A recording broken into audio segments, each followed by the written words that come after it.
Kita at saka doon sa susunod na pupuntahan natin with the in Baclaran River, makikita nyo talaga kung gaano kalaki ang problema ng basura. At kung gaano, kung itong halimbawa, itong pumping station na ito, 7 years na. Hindi, never na. Never po gumana. Last Year lang po gumana never, siya. never pa pala umandar ito. Ngayon lang gumana ito nung last year, nung typhoon season ulit last year. Pero makita ninyo na kapag hindi natin lininis ito, barado ka agad yung pumping station. At ganyang karami ang pumasok na basura.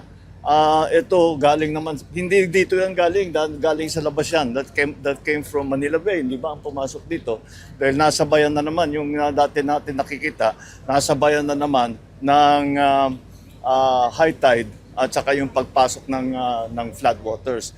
At kaya yan, naipit, napunta rito at ganyan ang nangyari. Ang ginagawa ngayon, linilinis muna yung tubig na pumapasok dyan sa pumping station. Ayan na yung mga basura na linoload na at tatapon.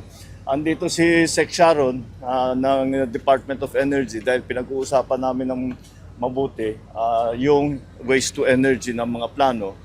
Mukhang patuloy naman ang ating mga ginagawa, ang ating programa at we are starting to move forward at mag-auction na raw. Doon sa kung saan kasi bibilhin ng Department of Energy yung power na manggagaling doon sa waste to energy. Kaya yun ang yung ninenegotiate nila ngayon. So, yan ang tanging solusyon dahil yung mga landfill puno na at pamahal na ng pamahal ang pagpapadala. Kaya ang amin na lang iniisip is the location para yung mga LGU, kasi ang sistema dyan, ang LGU ang bahala sa pagkolekta at saka pagdala sa ngayon sa landfill. Ang ating iniisip, imbis na landfill dadalhin sa waste to energy plant. So tinitignan natin kung ano yung mga location para naman hindi masyadong malaki ang kailangan bayaran ng LGU para sa hauling na dadalhin yung basura kung saan man yung magiging waste to energy plant. So ito yung mga patuloy natin mga iba't ibang estratehiya para mabawasan ang flood control. Maayos na naghahandahan na natin na dredge yung mga waterways, yung mga kanal natin, yung mga estero, dahan-dahan na nabubuksan na natin. Pero nabubuksan natin dahil nabuksan, ito naman ngayon ang basura. Pumapasok nga dito sa ating mga pumping station at nababara lahat. Kaya we have to go through the entire process kung saan kayang makuha yung basura na bago pumasok dito sa city at bago mapunta, mabara yung ating mga pumping station. So patuloy lang ang ating trabaho para mabawas-bawasan ang baha dito sa hindi lamang sa Metro Manila, lahat ng buong Pilipinas at iba-iba ang sagot, hindi naman pare-pareho ang problema, iba-iba yung sagot. Nakita naman ninyo yung sa CAR. Yun talaga yung terrain doon, mahirap talaga ang terrain doon para magawa ng solusyon ang flood control. But we will continue to study. We have already some very good studies that we are basing our initiatives on and our strategies on. So it might take a little time dahil ang katotohanan yan, marami dito sa ating mga facilities ay hindi na pinaandar at matagal nang pinabayaan. Lahat ito, yung dredging, as I said yesterday, 12 years na hindi tayo nag-dredge. Ngayon parang tayo nagde-dredging ulit. Itong ganitong planta, itong pumping station, mula nung tinayo, hindi pa napaandar kahit minsan. Ngayon lang napapaandar. Ang dahilan daw, dahil walang budget sa gasolina, kaya hindi pwedeng maandar. Hindi ko na malaman kung saan napunta yung budget na yun. Pero may babalik, i-restore natin yan para maging mas maayos ang patakbo ng ating flood control facilities. Okay? Sir, Sige. there are proposals to impose stiffer penalties for improper waste disposal. Your thoughts on that? Well, you know, there are two aspects to that problem.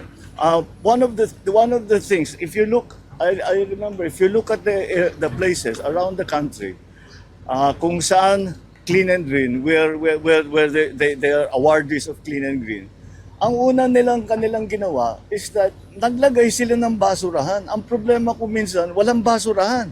Walang pupuntahan, walang walang paglalagyan ng basura. Look at a place like a country like Japan. A country like Japan, they just don't throw their basura anywhere. They keep it in their pockets and throw it at home because there is a very good system for bringing the garbage out. That is the first problem. So it's not useful to fine people for not throwing their garbage if there is no place to put their garbage. So that's of course people are aware that there are fines. Nobody wants to be fined. Wala namang gusto na mamumultahan.